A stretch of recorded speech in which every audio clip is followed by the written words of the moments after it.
ទ័ពរបស់រុស្ស៊ីកំពុងដកថយពីតំបន់ប្រយុទ្ធក្នុងទឹកដីអ៊ុយក្រែនខណៈលែងអាចទប់ទល់រួចពីការវាយបករបស់កងទ័ពអ៊ុយក្រែននៅក្នុងអំឡុងដើមឆ្នាំ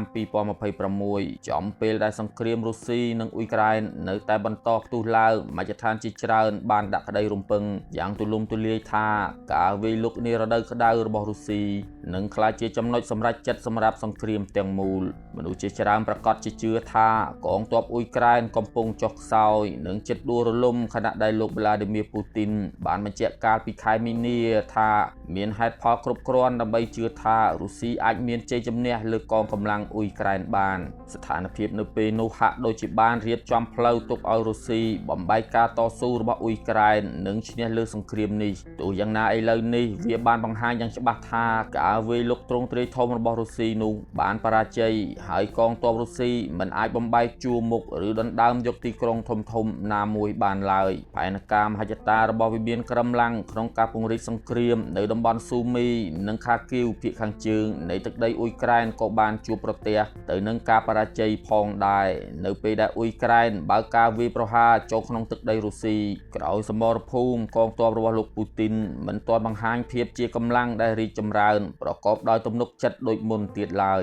ប្រព័ន្ធឥន្ធនៈនៅគ្រីមៀនៅក្រោមសម្ពាធខណៈដែលទីក្រុងមូស្គូកំពុងបង្កើតវិធានការការពារនៅជិតតំបន់ស៊ីវិលទន្ទឹមនឹងនេះវាមានក្រំឡាំងកំពុងបាត់បង់អត្ថប្រយោជន៍ផ្នែកចល័តទ័ពនិងសវត្ថិភាពនៃកងទ័ពដែលធ្លាប់គ្រប់គ្រងស្ថានភាពសង្គ្រាមបាននាពេលបច្ចុប្បន្នកងទ័ពរបស់លោកពូទីនបានបង្ហាញនៅសញ្ញាដកថយនៅតំបន់ជាច្រើនក្នុងទឹកដីរបស់អ៊ុយក្រែនព្រមជាមួយគ្នានេះការលេចធ្លាយព័ត៌មានដែលភ្ជាប់ជាមួយនឹងវិមានក្រំឡាំងបានបង្ហាញពីការប៉ះពាល់ផ្នែកនយោបាយកំពុងកើតឡើងនៅក្នុងប្រទេសរុស្ស៊ីការស្ទង់មតិផ្ទៃក្នុងសម្រាប់គណៈបករួបរวมរុស្ស៊ីបង្ហាញពីភាពអស់កម្លាំងនៃសង្គ្រាមគណៈការស្ទង់មតិជាសាធារណៈក៏បានបង្ហាញថាការគ្រប់គ្រងសម្រាប់ការចរចាជាមួយនឹងអ៊ុយក្រែនជាក់ស្ដែងប្រជាជនរុស្ស៊ីមិនបានបង្ហាញការគ្រប់គ្រងដល់អ៊ុយក្រែននោះឡើយប៉ុន្តែវាជាគ្រោះថ្នាក់ដល់អំណាចរបស់លោកពូទីនដោយពួកគេទាំងនោះភាគច្រើនចង់ឲ្យសង្គ្រាមនេះត្រូវបានបញ្ចប់ទោះបីជាមិនទាន់ដឹងថាអ្នកណាឈ្នះអ្នកណាចាញ់ក៏ដោយគណៈសង្គ្រាមបន្ត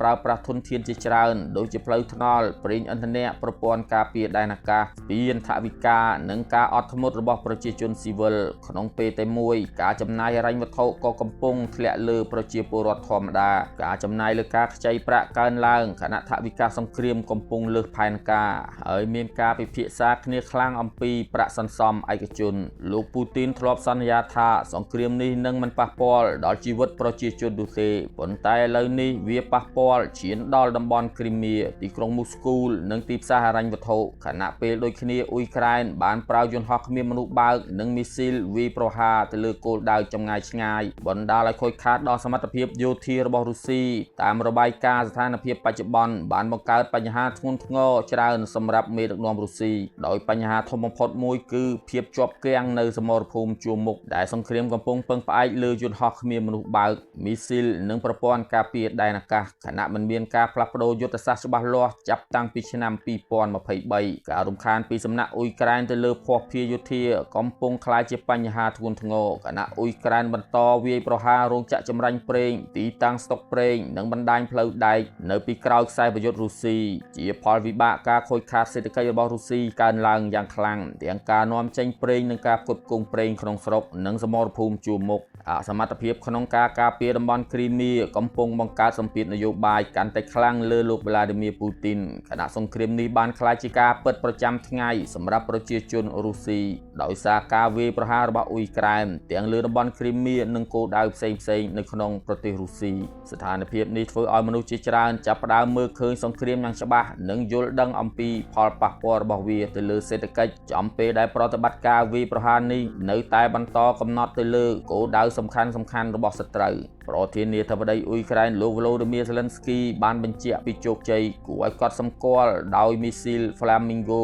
រយៈចម្ងាយឆ្ងាយដែលផលិតនៅក្នុងប្រទេសអ៊ុយក្រែនបានវាយប្រហារយ៉ាងជោគជ័យទៅលើគោលដៅឧស្សាហកម្មយោធាសំខាន់មួយនៅទីក្រុង Volgograd នៃប្រទេសរុស្ស៊ីកាលពីយប់ថ្ងៃទី27ខែមិថុនាការវាយប្រហារនេះបានផ្ដោតលើមជ្ឈមណ្ឌលស្រាវជ្រាវនិងផលិតទីតាំង Barricadi ដែលជាសហគ្រាសការពារជាតិដ៏សំខាន់មួយវាផលិតឧបករណ៍ ករណ៍បាញ់មីស៊ីលសម្រាប់ប្រព័ន្ធមីស៊ីលយុទ្ធសាស្ត្រព្រមទាំងឧបករណ៍សម្រាប់ប្រព័ន្ធមីស៊ីលផ្លោង Iskander ផងដែរលោក Zelensky បានបញ្ជាក់ថាការវាយប្រហារនេះបានបង្កឲ្យមានអគ្គិភ័យឆាបឆេះក្នុងបរិវេណរោងចក្របង្ហាញពីការខាតបង់ជាក់ស្ដែងលោកបានពន្យល់ថាទីតាំងនេះមានសារៈសំខាន់ណាស់ព្រោះវាជាកន្លែងផលិតកាំភ្លើងធំនិងឧបករណ៍យោធាផ្សេងៗដែលត្រូវបានរុស្ស៊ីប្រើប្រាស់ក្នុងការវាយប្រហារប្រឆាំងនឹងអ៊ុយក្រែនក្រុមហ៊ុនទីតាន់ Barricade គឺជាផ្នែកមួយនៃសាជីវកម្មអវកាសរដ្ឋ Roscosmos និងត្រូវបានចាត់ទុកថាជាសហគ្រាសឧស្សាហកម្មយោធាឈានមុខមួយរបស់រុស្ស៊ីក្រៅពីប្រព័ន្ធបាញ់មីស៊ីលវាក៏ផលិតកាំភ្លើងធុនធ្ងន់កាំភ្លើងជើងទឹកនិងប្រព័ន្ធមីស៊ីលការពារដែនអាកាសតាមឆ្នេរសមុទ្រផងដែររោងចក្រនេះបានស្ថិតក្រោមទណ្ឌកម្មអន្តរជាតិចាប់តាំងពីពេលរុស្ស៊ីចាប់ផ្ដើមសង្គ្រាមពេញទំហឹងរបស់ខ្លួនមកលើអ៊ុយក្រែនលោក Andriy Bocharov អភិបាល Volgograd បានបញ្ជាក់ថាការវាយប្រហារដោយយន្តហោះគ្មានមនុស្សបើកល្បឿនលឿនបានវាយចូលទីក្រុងពេញមួយយប់និងបំផ្លាញទីតាំងផលិតមួយនៅក្នុងស្រុក Krasnoyarsk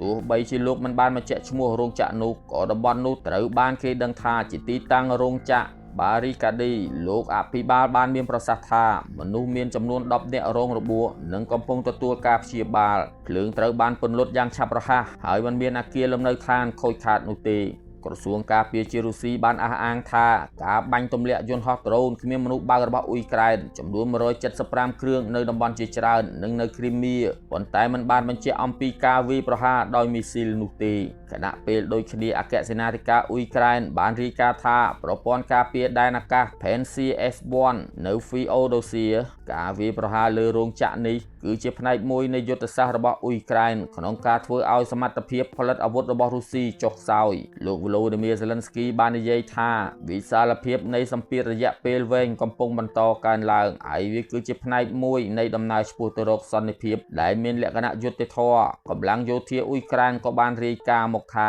បានប្រើប្រាស់យន្តហោះគ្មានមនុស្សបើកវាយប្រហាររោងចក្រចម្រាញ់ប្រេង Slaviyong នៅទីក្រុង Slaviyong Slakubeni នៅតំបន់ Krasnodar របស់រុស្ស៊ីកាលពីយប់ថ្ងៃទី28ខែមិថុនាផងដែរនេះបើតាមការចុះផ្សាយពីប្រព័ន្ធ Telegram រុស្ស៊ីរូបថតនិងវីដេអូបានចែករំលែកលើបណ្ដាញសង្គមបង្ហាញឲ្យឃើញពីអណ្ដាតភ្លើងកំពុងឆាបឆេះយ៉ាងសន្ធោសន្ធៅចេញពីតំបន់ដែលគេសង្ស័យថាជាធុងស្តុកប្រេងនៅក្នុងរោងចក្រក្រោយមកអាជ្ញាធរតំបន់អះអាងថាអគ្គិភ័យនេះអាចកើតឡើងដោយសារកម្ទេចកំទីធ្លាក់នៃយន្តហោះគ្មានមនុស្សបើកការវាយប្រហារដែលបានរាយការណ៍នេះបានកើតឡើងនៅក្នុងបរិបទដោយអ៊ុយក្រែនវាយលុកផ្ដាច់ហេដ្ឋារចនាសម្ព័ន្ធនិងប្រេងរបស់រុស្ស៊ីជាប្រភពចំណូលសំខាន់សម្រាប់ការបន្តសង្គ្រាមដោយមានទីតាំងនៅត្រៃម្ខាងនៃច្រកសមុទ្រខើចជិតតំបន់គ្រីមៀដែលកំពុងស្ថិតក្រោមការគ្រប់គ្រងរបស់រុស្ស៊ីទីក្រុងគៀវតែងផ្ដោតលើគោលដៅហេដ្ឋារចនាសម្ព័ន្ធប្រេងនៃតំបន់ Krasnodar របស់រុស្ស៊ីការវាយប្រហារចុងក្រោយនេះបានកើតឡើងប៉ុន្មានថ្ងៃបន្ទាប់ពីមានរបាយការណ៍ថាយន្តហោះគ្មានមនុស្សបើករបស់អ៊ុយក្រែនបានវាយប្រហាររោងចក្រចម្រាញ់ប្រេងពីរកន្លែងនៅសាធារណរដ្ឋ Bashkortostan ភាគកណ្ដាលនៃប្រទេសរុស្ស៊ីកាលពីថ្ងៃទី25មិថុនារុស្ស៊ីឥឡូវនេះកំពុងប្រឈមនឹងបញ្ហាខ្វះខាតប្រេងឥន្ធនៈកាន់តែធ្ងន់ធ្ងរដែលធ្លាក់ទៅក្នុងសភាពកាន់តែអាក្រក់ឡើងដោយការវាយប្រហារលើរោងចក្រចម្រាញ់ប្រេងជាបន្តបន្ទាប់ហើយតំបន់ជាង20នៅទូទាំងប្រទេសបានចាប់ផ្ដើមដាក់កម្រិតលើការលក់ប្រេងឥន្ធនៈ